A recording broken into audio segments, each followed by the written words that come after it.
It is now almost 2 months since the people of this country began to put up with restrictions on their freedom, your freedom, of a kind that we have never seen before in peace or war. And you have shown the good sense to support those rules overwhelmingly.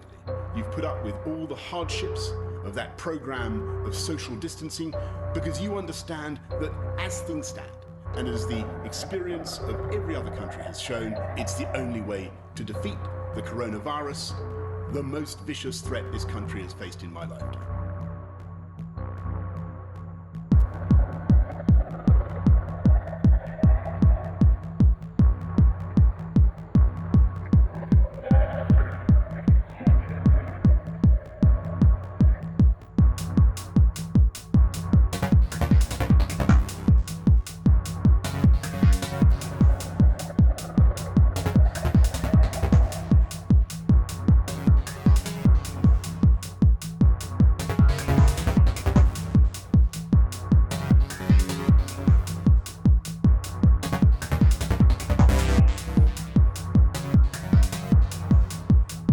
And though the death toll has been tragic and the suffering immense, and though we grieve for all those we have lost, it is a fact that by adopting those measures we prevented this country from being engulfed by what could have been a catastrophe in which the reasonable worst case scenario was 500,000 fatalities.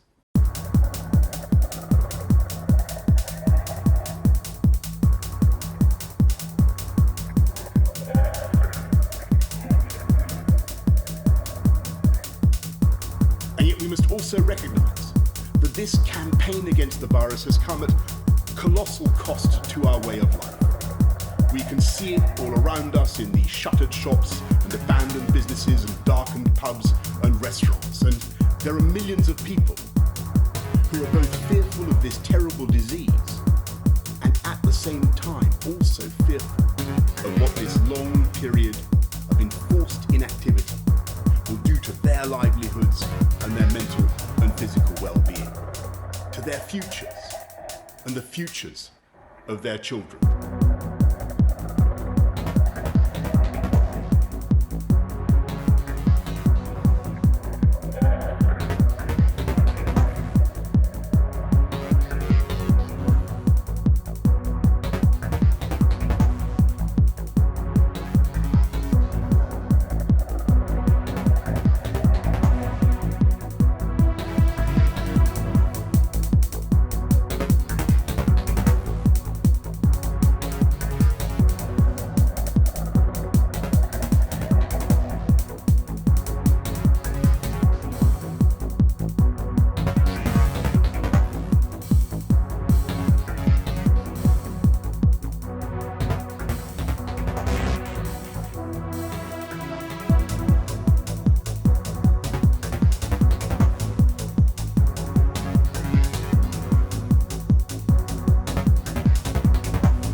Is the biggest threat this country has faced for decades, and this country is not alone.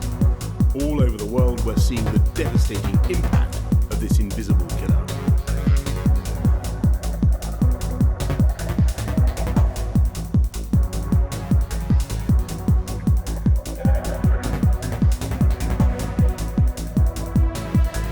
The coronavirus is the biggest threat this country has faced for decades, and this country is not alone.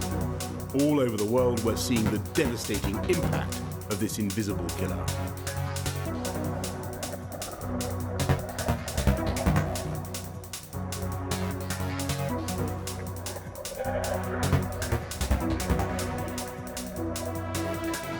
To put it simply, if too many people become seriously unwell at one time, the NHS will be unable to handle it, meaning more people are likely to die, not just from coronavirus, but from other illnesses.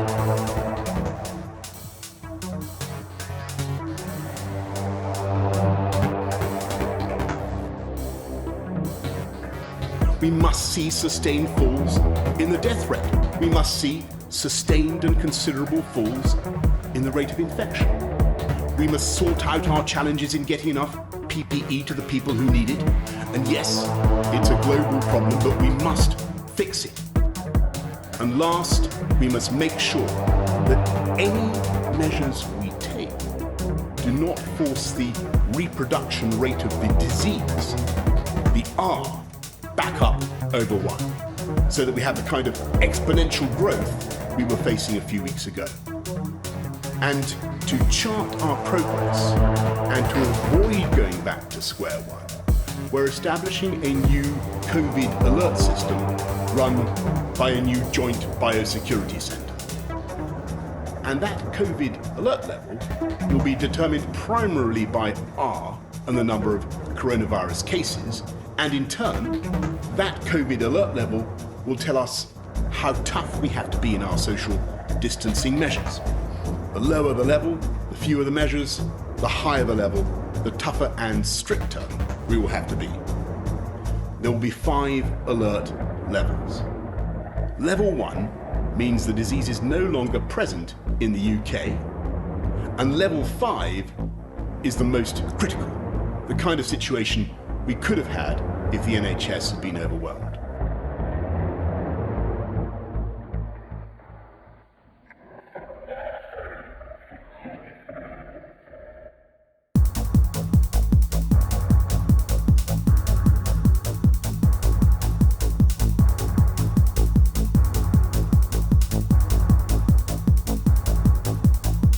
Coronavirus is the biggest threat this country has faced for decades. All over the world, we're seeing the devastating impact of this invisible killer. The coronavirus is the biggest threat this country has faced for decades. All over the world, we're seeing the devastating impact of this invisible killer.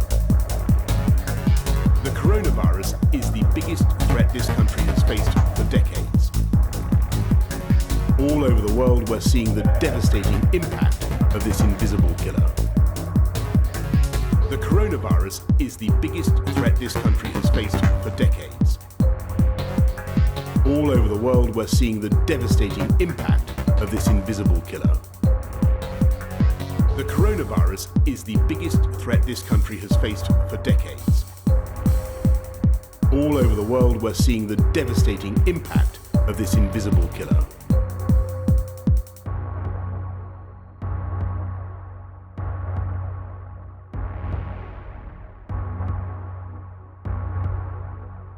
To put it simply, if too many people become seriously unwell at one time, the NHS will be unable to handle it, meaning more people are likely to die, not just from coronavirus, but from other illnesses as well.